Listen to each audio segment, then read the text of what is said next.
Yo, what is going on, you guys, and welcome back to another video. In this video, I'm going to be covering how to get used to a new trio in Fortnite Season 4. With the new trio FNCS coming up, people are finally falling into all of their new trios that they will compete with. I'm going to cover how to build chemistry, how to communicate, and how to pick your roles. As always, be sure to watch the entire video all the way through in order to get all of the information. Also, YouTube is telling me that 86% of you are not subscribed, so be sure to sub to the channel for me to make some more content. Anyways, without waiting any longer, let's hop into how to get used to a brand new trio. Okay, so first I'm going to go over how you and your trio should pick your roles. For those of you that do not know, there are three main roles that trio members can play. There is the IGL, the fragger, and the support fragger, or the support, it depends on what you call them. So I'm going to start with the IGL, who is called the leader of the trio. An IGL calls the shots of the trio, and their job is to plan rotations, choose which fights to take, and decide where the trio goes in endgame. Generally, your IGL should be the player who has the best game sense. And for those of you who don't know what game sense is, your game sense is your knowledge of the games, like rotations, loot spawns, and what items to carry. So if one of your members has done really well in solos and has previously IGL'd in one or more trios, they should really be the IGL.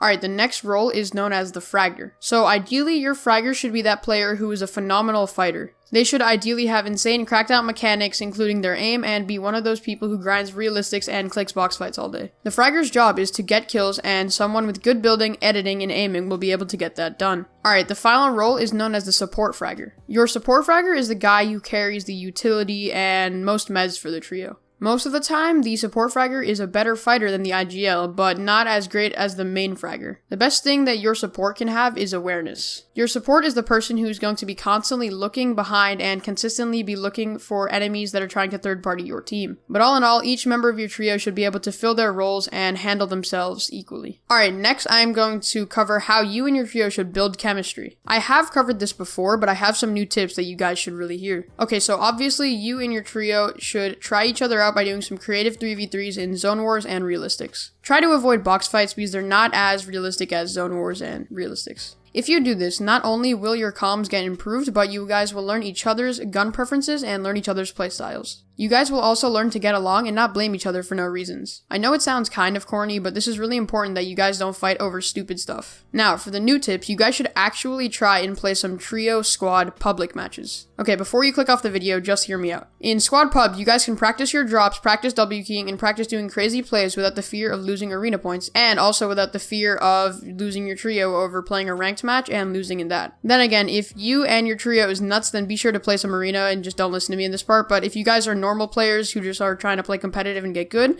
then you should really play some weird plays in squad pubs. Okay, lastly, I'm going to be talking about how you and your trio should be talking in game. I'm going to start with the IGL. So the IGL ideally should be talking the most. They should be calling out rotations and if they should take fights or not. But what's most important is that the IGL should be commenting about what the trio should do in order to survive. Alright, next we've got the fragger. So the fragger generally should be talking the least because the only time that the fragger should talk a lot is during a fight where they're calling out damage tags and kills. During endgame, they should also call out the walls that they have taken and other stuff of that sort, but the support is the person who should be really commenting everything that is happening behind the team. So if there's a team trying to third party your team, the support player should obviously know that using his awareness and instantly call that out to the IGL so that he can reposition you guys in order to not die. Really, anyone on your team can call out to focus another team for storm surge tags, but the support is the main person who does that. Alright, this is essentially what everyone in the team should be talking about in game. Anyways, guys, that is the video on how to get used to a brand new trio in Chapter 2, Season 4. If you guys did make it this far, be sure to comment Sonati equals bad in the comment section down below, and I will reply to your comment. If this video helped you out, and your chemistry with your trio has improved a lot, then be sure to like and sub. Also, thank you so much for the support recently. Since we got to 400, I wish you guys some serious good luck in the giveaway. But also, don't forget to follow my Twitter and join my Discord if you guys want to join my community. There's a link in the description. And also, before you click off, I would just like to let you guys know that if you guys are looking for some early game drop spots and some early game tips, then be sure to check out my early game fight video and my drop spot video that is in the top right corner. Anyways, that is it for me, guys. Be sure to like and sub, and I will see you all in the next one. Bye, guys.